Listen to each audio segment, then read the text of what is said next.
Chapter 5. A New Reflection. Kyle stared at her new body, a whirlwind of emotions swirling within her.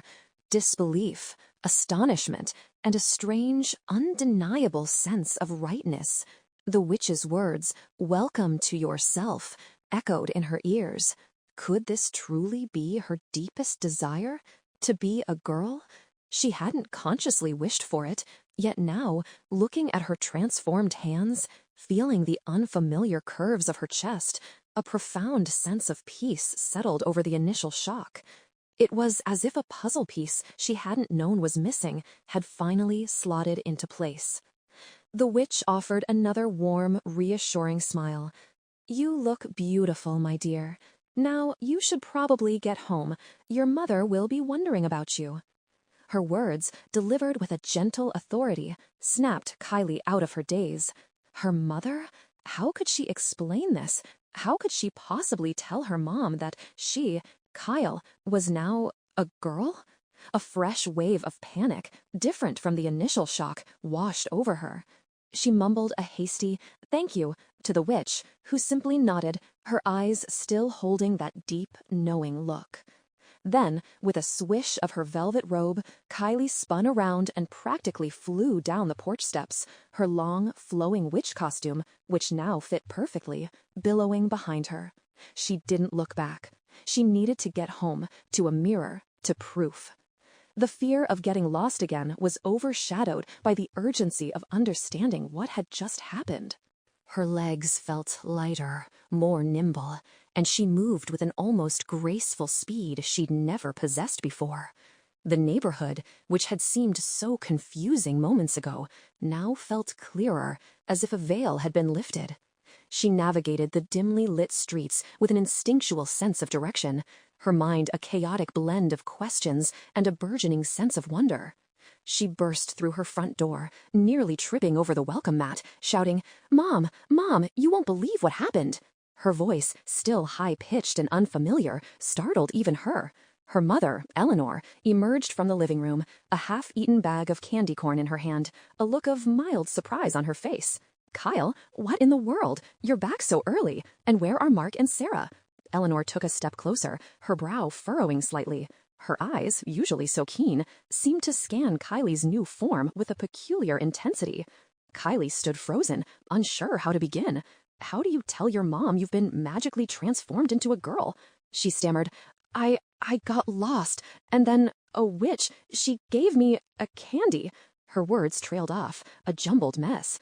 Eleanor's expression shifted, from mild confusion to something more profound, a flicker of recognition, a glint of something almost like anticipation. "A witch, you say?" she asked, her voice softer now, with a strange undercurrent of knowing. "And what kind of candy was it, dear?" Kylie could only point vaguely at her own body. It made me like this," she squeaked. Eleanor's gaze finally settled on her, truly seeing the transformation.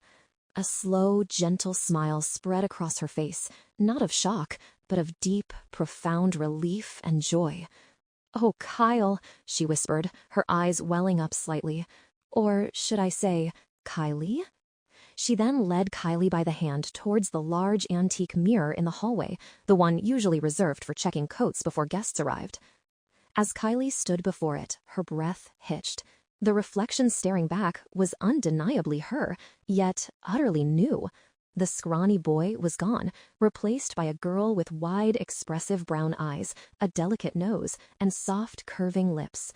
Her sandy brown hair, which had been short and boyish, now cascaded around her shoulders in soft, wavy layers, reaching past her collarbone.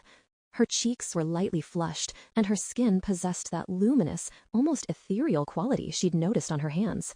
The blue velvet witch robe, which had been too big, now draped elegantly around her new, slender yet curvier figure.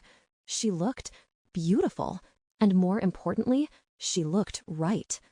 A wave of profound understanding washed over her. This wasn't a curse or a trick. This was a gift. This was who she was meant to be all along.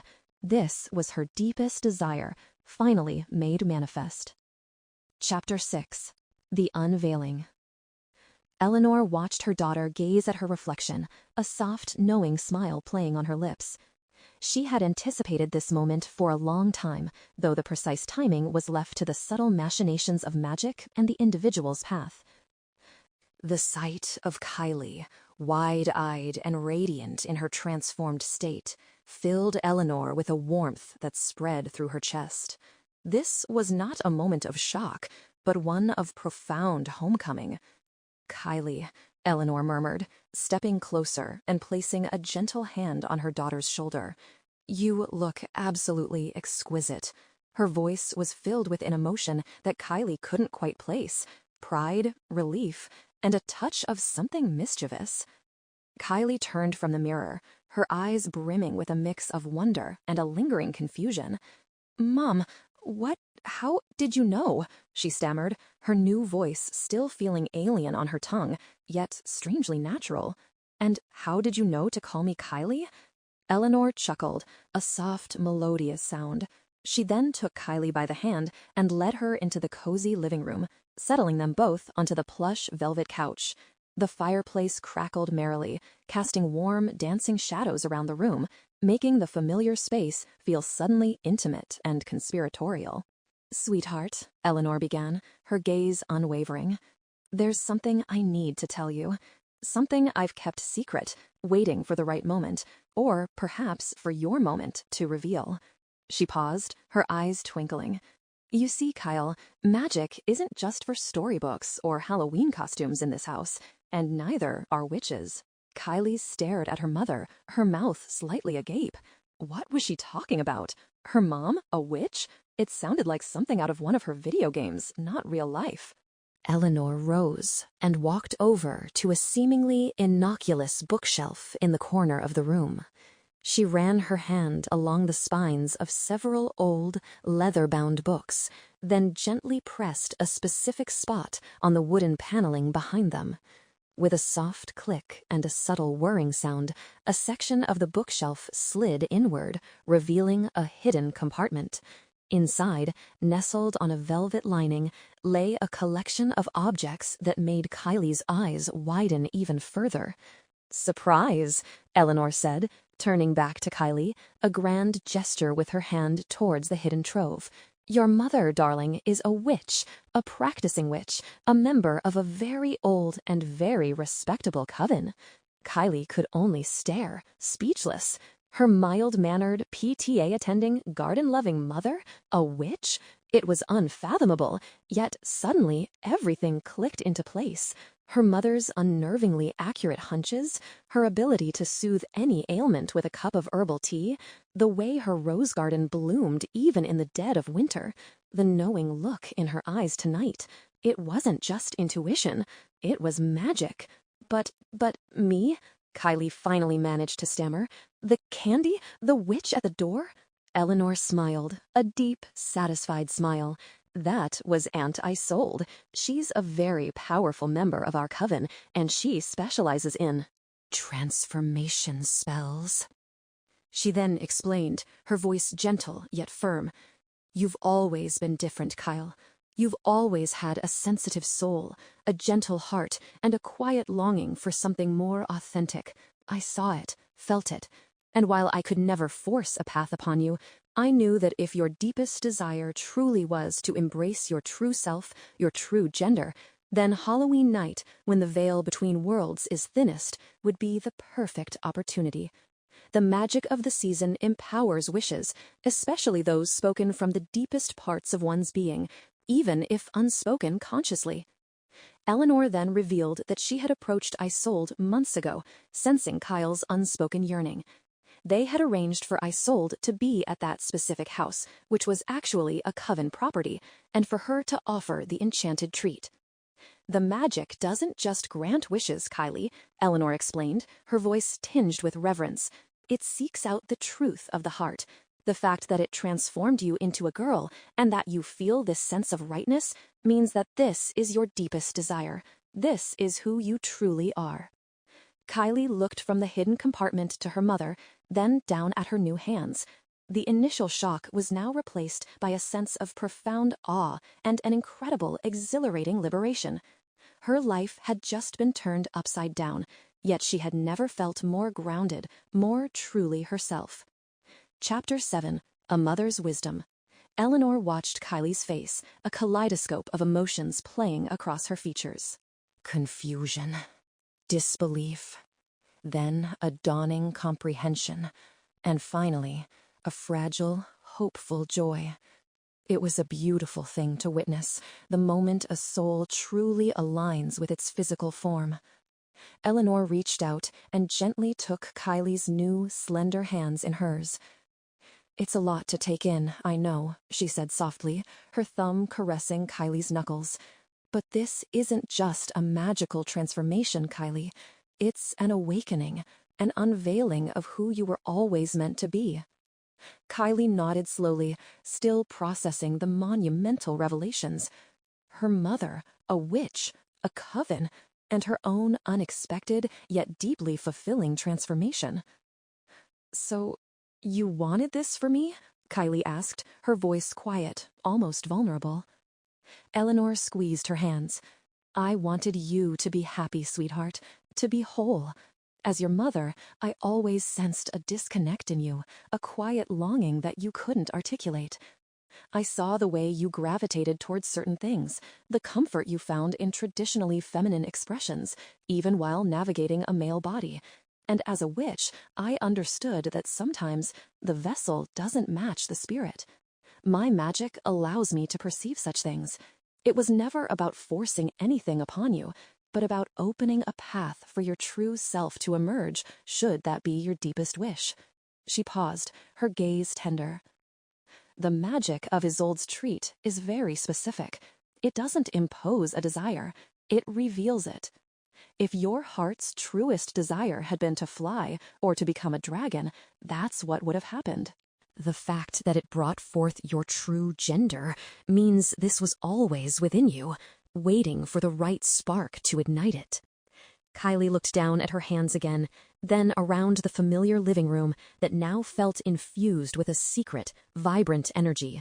The weight she hadn't realized she was carrying, the subtle discomfort in her former skin, had vanished. She felt lighter, more graceful, more alive. "So you're a real witch?" she whispered, still finding it surreal. Eleanor laughed, a genuine, joyful sound. "As real as the nose on your face, darling. And so are you, potentially. Magic runs in our family, Kylie, through the maternal line. I've always had it, as did my mother, and her mother before her. It's a gift, a lineage, and now you have access to it too, should you choose to embrace it." She gestured back towards the hidden compartment, now openly displayed. "Those are some of my tools, my grimoires, my crystals. The Coven is a sisterhood, a community of women who support each other, practice together, and work to bring balance and healing to the world." The idea of being a witch, of having magic, felt both overwhelming and incredibly exciting. It was like stepping into a fantasy novel, except it was her life. "You mean, I can join your coven?" Kylie asked, her voice laced with a newfound wonder. "That's why Isolde called you Little Witch and not Little Wizard or something." Eleanor nodded. "Precisely. The Coven is for women, a space of feminine power and wisdom." Your transformation into a woman was not just a personal journey, but also an invitation to step into your full power, your true self, and to join a legacy of powerful women. We've been waiting for you, Kylie, not just for a new member, but for you. The revelations were monumental, but instead of fear or resistance, Kylie felt a profound sense of belonging. The awkwardness she'd always felt, the feeling of being an outsider, suddenly made sense. She hadn't been an awkward boy. She had been a nascent witch, a girl waiting to be born. The world, which had often felt dull and predictable, now sparkled with hidden possibilities. She looked at her mother, truly seeing her for the first time, not just as a parent, but as a powerful, loving woman who had orchestrated this incredible, life-altering gift. I want to," Kylie said, her new voice firm and clear. "I want to be a witch. I want to be a part of the Coven." Eleanor beamed, her eyes sparkling with unshed tears of joy. "Then welcome home, my darling Kylie," she said, pulling her daughter into a warm, magical embrace. "Your journey has just begun." Chapter 8: First Steps as Kylie. The morning after her transformation, Kylie woke up with a start. For a fleeting moment, she still expected to feel Kyle's familiar, boyish body, but then the soft weight of her breasts and the gentle curve of her hips reminded her. She was Kylie. She stretched, and the movement felt different, more fluid, more naturally graceful. Her nightshirt, which had been a loose, shapeless garment on Kyle, now draped softly over her new curves, a subtle hint of her altered form. She got out of bed, her bare feet touching the cool wooden floor, and walked to her full-length mirror. She had looked at herself last night, but the rush of adrenaline and revelation had made it all a blur. Now, in the soft morning light, she could truly examine her new self. The girl staring back was beautiful. Her hair, a rich, wavy cascade of sandy brown, now fell past her shoulders. Her face was softer, her eyes large and expressive. Her skin had an almost luminous quality, and her lips were a natural rosy pink. She traced the line of her jaw, the curve of her cheek, the unfamiliar but undeniably welcome swell of her chest. It was her, yet entirely new. A wave of exhilaration washed over her, mixed with a healthy dose of practical anxiety. What was she going to wear? All her clothes were boys' clothes, jeans, t-shirts, hoodies. None of them would fit, and none of them felt right for the person she saw in the mirror. She opened her closet, a pang of dismay hitting her. A sea of dark, masculine clothing stared back. Nothing fit, nothing felt like her. Just as she was about to despair, her mother, Eleanor, appeared in the doorway, a serene smile on her face. In her arms, she carried a stack of freshly laundered clothes. "Good morning, Kylie," Eleanor said warmly. "I figured you might need some help with your wardrobe this morning." She placed the clothes on Kylie's bed, soft leggings, a comfortable tunic-style top in a vibrant amethyst purple, and a delicate lace-trimmed camisole. "These were mine from when I was younger, still perfectly magical. They should fit you perfectly." Kylie's eyes widened. "Thank you, Mom." She eagerly tried on the clothes. The camisole felt surprisingly comfortable and supportive, a completely new sensation. The leggings hugged her legs perfectly, and the tunic flowed gracefully. She felt a thrill of excitement. This was her first girl outfit. She looked in the mirror again, a genuine smile blooming on her face. This felt right. This felt like her. Over breakfast, which consisted of Eleanor's magically invigorating berry smoothie, they discussed the more practical aspects of her transition. "We'll need to go shopping for proper clothes, of course," Eleanor said, taking a sip of her smoothie, "and for things like undergarments. But for today, we can focus on getting you comfortable." Kylie nodded, a slight blush creeping up her neck at the mention of undergarments, but she quickly pushed past the awkwardness. This was part of her new reality. "What about school?" Kylie asked, suddenly remembering. "And Mark and Sarah, what do I tell them?" Eleanor's smile softened. "For now, we'll tell them you've come down with a severe case of the Halloween flu. It gives us a few days to figure things out. As for your friends, we'll approach that carefully. This is your journey, Kylie. You decide who you tell, and when, and how much." Eleanor then produced a small, beautifully crafted, leather-bound journal and a set of intricate pens. "This is your new journal, Kylie. As a witch, it's important to keep track of your thoughts, your experiences, your dreams, and eventually, your spells. This is where you'll start documenting your journey, both as a woman and as a budding witch." Kylie took the journal, its leather warm and smooth under her fingers. It felt like holding a piece of her future. The day was spent in a flurry of gentle guidance. Eleanor showed her how to properly style her new, longer hair, demonstrating a simple braid and a soft ponytail. She introduced her to basic skincare, explaining the importance of caring for her new, delicate skin. "It's not just about looking good, sweetie," Eleanor explained, gently applying a moisturizing lotion to Kylie's hands. It's about feeling good, about connecting with your body and understanding its needs. It's an act of self-love. Kylie found herself soaking up every word, every lesson. She felt an almost primal connection to these new rituals. It wasn't about vanity. It was about embodying her new self, learning the language of her new body. As the day drew to a close, Kylie sat in her room, looking out the window at the setting sun. Her first day as Kylie. It had been overwhelming, transformative, and utterly exhilarating. She felt a deep sense of gratitude for her mother, for Aunt Isolde, and for the magic that had brought her here. She opened her new journal, picked up a pen, and began to write, charting the course of her extraordinary new life. Chapter 9, The Coven's Embrace and New Horizons. The first week as Kylie was a whirlwind of new sensations and discoveries. Each morning brought a fresh wave of excitement and a touch of trepidation. With Eleanor's guidance, Kylie began to explore the world as a girl. They went on a secret mission shopping trip, acquiring a new wardrobe that truly reflected her blossoming style. Kylie discovered a love for flowing skirts, soft sweaters, and delicate jewelry. Eleanor patiently explained the nuances of bra sizes and the importance of comfortable shoes. It was a crash course in femininity, and Kylie absorbed it all like a sponge, feeling a growing confidence with each new item she tried on. Eleanor also began Kylie's magical education. In the evenings, after homework, they would retreat to Eleanor's study, where the hidden compartment was now always open. Eleanor introduced Kylie to basic magical theory, the concept of energy manipulation, and the ethical framework of their coven. She learned about different herbs and their properties, the phases of the moon and their influence, and the art of intention setting.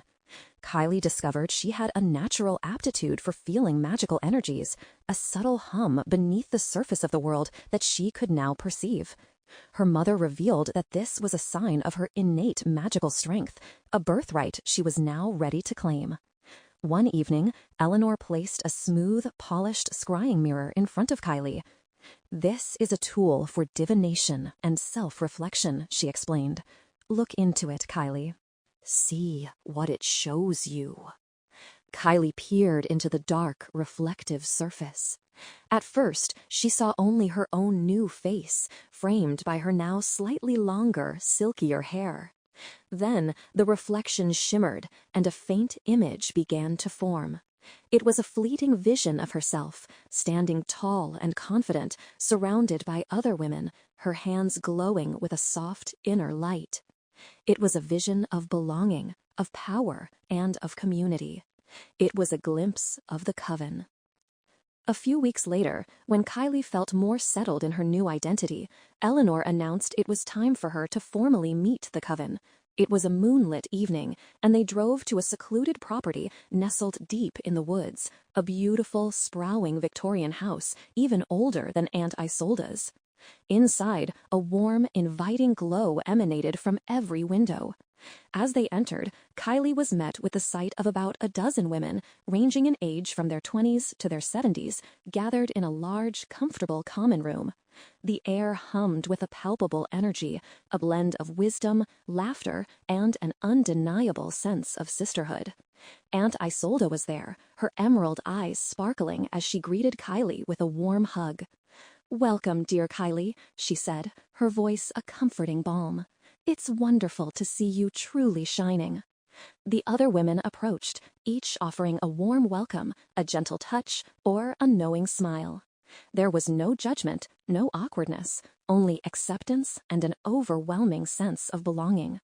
They weren't just women, they were witches, strong and diverse, and they embraced Kylie as one of their own. Over a shared meal of magically enhanced dishes, they talked, shared stories, and introduced Kylie to the traditions of the coven. She learned about their community work, their dedication to nature, and their commitment to empowering women. It was everything she hadn't known she was missing. That night, under the soft glow of the full moon, the coven held a small, private initiation ceremony for Kylie. Surrounded by her new sisters, by the warmth of their combined energy, Kylie formally accepted her place in the coven. She stood before a simple altar adorned with crystals, herbs, and flickering candles, and spoke her intentions aloud: to learn, to grow, to honor her magic, and to contribute to the coven. As the last words left her lips, a soft golden light enveloped her, and she felt a profound sense of connection, a deep resonance with the earth and with the women around her. She was no longer just Kylie. She was Kylie the Witch, a cherished member of a powerful coven, fully aligned with her true self. Her journey had taken an unexpected turn, but it was leading her exactly where she was meant to be. Chapter 10. The Best Woman's Self. Months passed, and Kylie flourished. Her transformation felt less like an event and more like the inevitable unfolding of her true self. She settled into her new identity with a grace that surprised even herself. Her voice, initially unfamiliar, now resonated with her own unique timbre, confident and clear. Her movements, once tentative, became fluid and self-assured. She embraced her femininity with joyful enthusiasm, experimenting with different styles, learning makeup techniques not as a disguise, but as a form of artistic expression and self-celebration. She discovered a passion for fashion, particularly for expressing different facets of her personality through clothing. One day, she might be in a whimsical, flowing dress, the next in tailored trousers and a blouse, always with a touch of personal flair. She learned the joy of choosing an outfit, not because she had to, but because she wanted to, because it made her feel powerful and beautiful. Makeup became a fun ritual, a way to highlight her features, to play with color, and to express her mood. She found a quiet satisfaction in the act, a meditative process of self-care. Her magical training with her mother and the coven progressed steadily. Kylie proved to be a quick study, particularly adept at divination and empathic magic. She learned to read tarot cards, to interpret dreams, and to channel healing energy. Her connection to nature deepened, and she spent hours in the garden with her mother, learning the secrets of herbs and flowers, tending to them with a newfound reverence. The coven became a cornerstone of her life. She attended weekly meetings, participated in rituals, and formed deep, meaningful friendships with the other women. They shared wisdom, offered support, and celebrated each other's successes. Kylie discovered a profound strength in sisterhood, a collective power that uplifted and empowered every member. She found her voice, not just literally, but metaphorically, learning to speak her truth and stand up for what she believed in. Her friendships with Mark and Sarah slowly adjusted. After weeks of flu, Eleanor had gently explained that Kylie had undergone a significant personal change and would now be presenting as a girl. While initially confused and a little surprised, Mark and Sarah, being good friends, eventually adapted.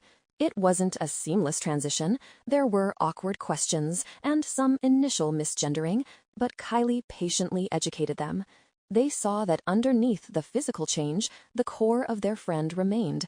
The same wit, the same love for games, just in a different package. Their bond, forged in childhood, proved strong enough to withstand even magical gender transformation, solidifying her belief in the enduring power of true friendship. One brisk autumn evening, almost a year after that fateful Halloween, Kylie found herself standing before her coven sisters, leading a small ritual for the coming harvest. Her voice, strong and clear, resonated through the gathering. Her movements were confident, her eyes shining with inner light. She was dressed in a beautiful, flowing gown she had helped design herself, adorned with subtle embroidery she'd magically enchanted. As she spoke the incantations, she felt the ancient power surge through her, connecting her to the earth, to the moon, and to the women around her. She was a witch. She was a woman. She was Kylie. looking out at the faces of her coven, her mother among them, beaming with pride, Kylie felt a profound sense of completeness. The journey from a reluctant boy in a costume to a confident, powerful witch and woman had been extraordinary. She had not only discovered her deepest desire, but had been given the tools and the community to live it fully. She was her best woman self, empowered by magic, embraced by her coven, and truly, finally, at home in her own skin. The magic of Halloween, once a distant concept, had woven itself into the very fabric of her being, transforming her life in the most wonderful way imaginable, all thanks to a mother's foresight and a witch's enchanted treat. Her future stretched before her, bright with endless possibilities, a life lived authentically, magically, and joyfully. Don't stop now. See what happens next. Subscribe for more every week. Hit the bell and stay part of the story.